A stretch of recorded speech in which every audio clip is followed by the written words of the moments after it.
In this video, we're going to be converting a number from expanded form into standard form. So what does that mean? So if we have a question that says, what is 200 plus 7 in standard form? This is called expanded form. So when a number looks like this, 200 plus 7, this is expanded form.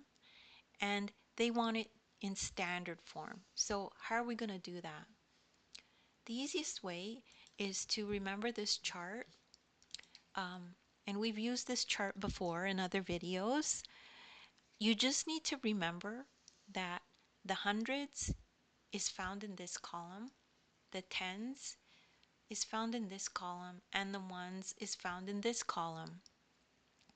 So if we have a number like this, 200 plus 7, we can see that the 2 is in the hundreds. It's part of the hundreds.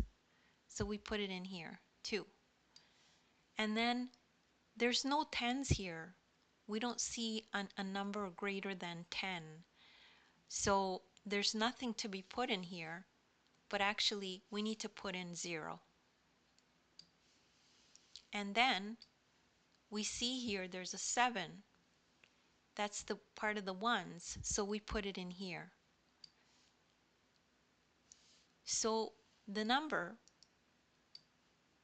which is called the number in standard form, is 2, 0, 7. So that's the answer to that question in standard form.